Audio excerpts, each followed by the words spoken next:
is Akhtar and welcome to episode 3 of our Digimon Tamers Review series. In this episode, we'll be taking a look at the US Digivolving Kyubimon to Taomon Figure, the first of many figures that don't have a Japanese counterpart. While I'd like to say that it's because the toy producers thought that female figures won't sell in a boys' toy line, I think it's more due to the fact that Digimon figures in general just don't sell well in Japan.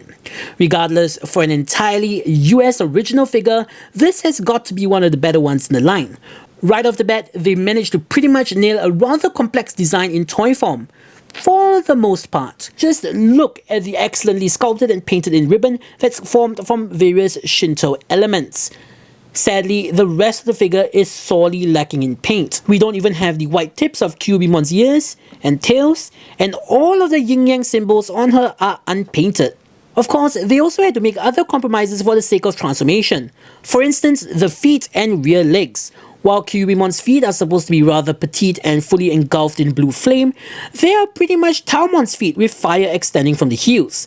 The rear legs are also proportioned for a human instead of a four-legged animal. Next, we have the white of Taomon's robes on the underside. While it's not all that egregious as Kyubimon does indeed have a white underbelly, I'm not sure why they didn't just paint the top white as well to recreate her white mane. But of course, the biggest compromise would be the lack of 9 tails, as they had to leave enough space to hide the various pieces of the Taomon mold.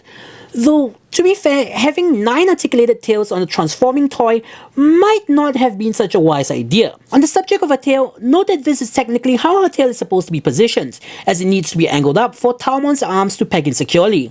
However, this just looks plain weird and awkward, so I tend to leave the arms unpegged. In terms of articulation, it's pretty standard for a 4-legged Digimon. In each of her front legs, she has 3 swivel joints.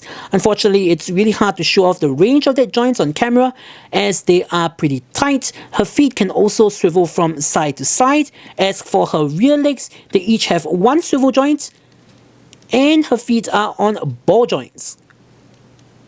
You could unpack her robe in order to get a little bit more leg articulation, but it does break up the sculpt, so I really wouldn't recommend it. Her ears can move forwards and backwards thanks to the transformation. The ribbon is on a ball joint and it offers a slight range of movement. And her tail, if you leave the Taomon arms unpegged, it can move up and down about this much. Now let's see if those compromises are worth it as we move on to the Taomon mode. Card slash Matrix Evolution!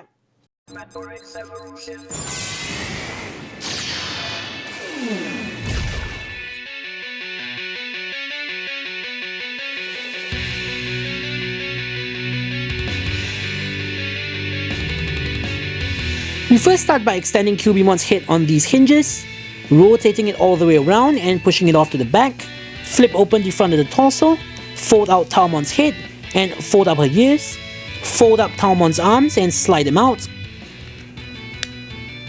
Rotate Kyubimon's feet, flip them up, move her legs all the way to the back, and cover them up with Taomon's arms.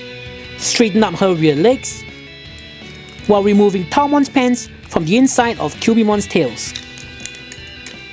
Peg her pant legs into the sides of her legs and body, securing them into place. Fold out the front of her robe and peg the 2 pant legs together. Fold up all of the flames and hook them together.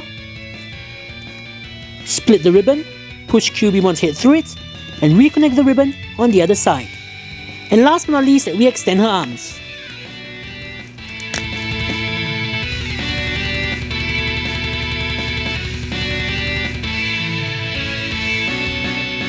And the short answer is no, they really weren't.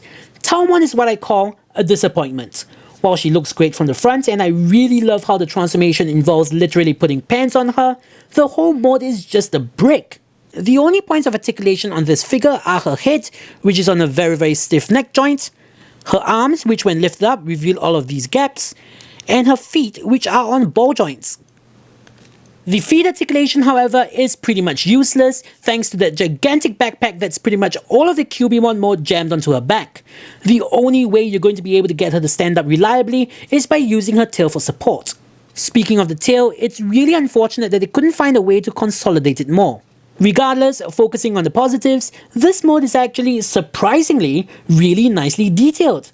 For once, we finally have the white tips of her ears painted in, and her robes are really intricately detailed as well. The only noticeably missing paint apps are the yin-yang symbols on her shoulders. In conclusion, if you discount the fact that the Taomon mode has absolutely zero playability and a really ginormous backpack, appearance-wise it's a rather solid attempt. With the Kyubimon mode being as good as it is, there's really no reason not to get this figure if you're a fan of Renamon and her Digivolutions. After all, most of the best scenes of Rika's character development in the show revolve around her interactions with Kyubimon. So, this is Acta saying, see you guys in the next episode of our Digimon Tamers series of reviews.